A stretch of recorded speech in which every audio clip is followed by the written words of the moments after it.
संविधान, या मोगा माता की। आज આપણે સૌ અહીંયા ઉપસ્થિત છીએ। એક ભીલ પ્રદેશની માંગણી છે આપણી, એ માંગણીને ધ્યાનમાં રાખીને આજે દેવમોગરા ખાતે જે પ્રોગ્રામ રાખવામાં આવ્યો છે, આજે એ પ્રોગ્રામમાં અહીંયા ઉપસ્થિત અલગ અલગ રાજ્યમાંથી આવેલા અલગ અલગ સંગઠનના નેતાગણ, બહેનો, માતાઓ એવं સમગ્ર મારા સાથી મિત્રો તેમજ અહીંયા જે તમામ પધારેલા જે લોકો છે એ બધા જે આપણા સગાગણ છે, તો બધાને જય આદિવાસી, જય જોહાર, જય સંવિધાન।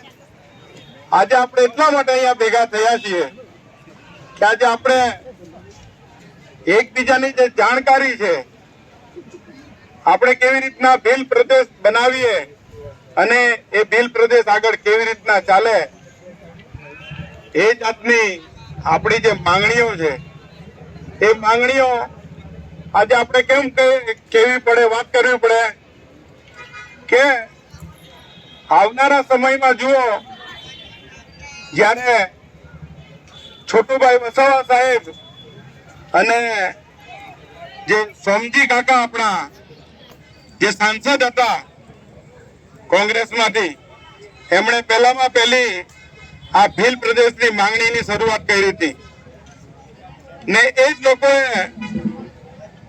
ઉમરગામથી અંબાજી સંવિધાન બચાવો યાત્રાની શરૂઆત પણ કરી હતી। તો એમને બી આપણે ભૂલવું ન જોઈએ। આજે એટલા માટે નહીં ભૂલવું જોઈએ કે આપણા વડીલો છે, આપણા બાપ દાદાઓ છે, જે રીતના આપણે બિરસા દાદાને યાદ કરીએ છીએ, તાત્યા મામાને યાદ કરીએ છીએ, ડોક્ટર બાબા સાહેબને યાદ કરીએ છીએ, જયપાલ મુંડા સાહેબને યાદ કરીએ છીએ।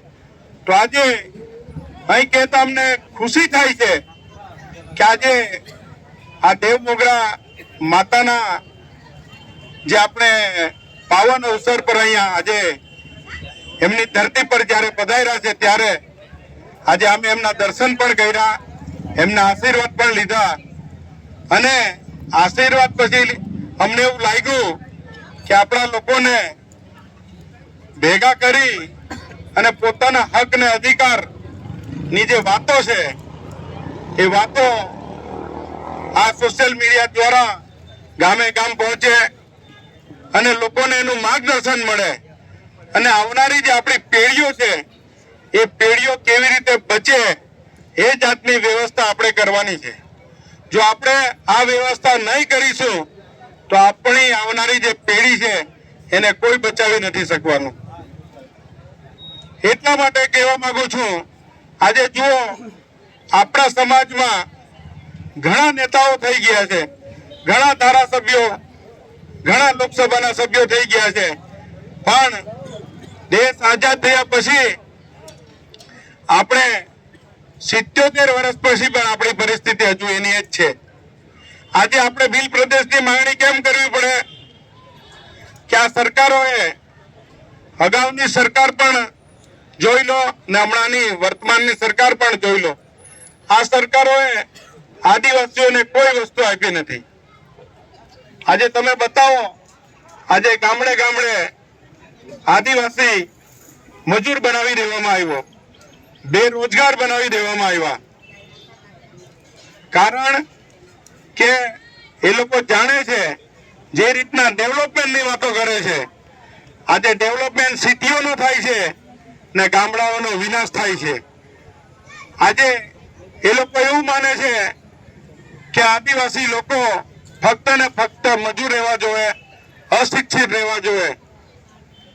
એટલા માટે આ ભીલિસ્તાનની માંગણી કરવી પડે છે કે આપણે અલગ રાજ્ય હોય તો આપણને જે આપણી વ્યવસ્થા ચાલે છે, આપણો સમાજ ચાલે છે, એ સમાજને એક રસ્તો મળે અને આવનારી જે પેઢીઓ છે એ પેઢીઓ આપણી બચે અને આપણા બાપ દાદાએ જે વર્ષોથી સાચવી રાખેલું છે એ પેઢી આગળ વધે એ જાતની વ્યવસ્થા માટે આપણે બધાએ ભેગા થઈ અને આ ભીલ પ્રદેશની માંગણીની શરૂઆત કરી છે.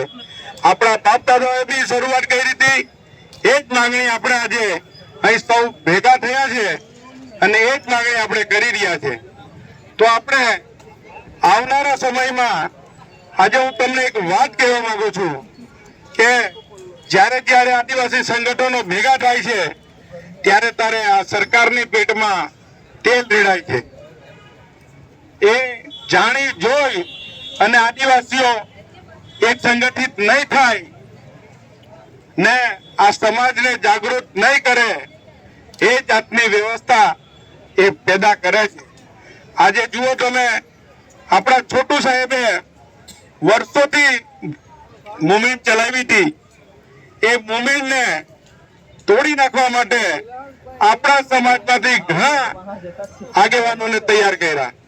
કોઈ ભાજપમાં લઈ ગયા, કોઈ કોંગ્રેસમાં લઈ ગયા, કોઈ આપમાં લઈ ગયા.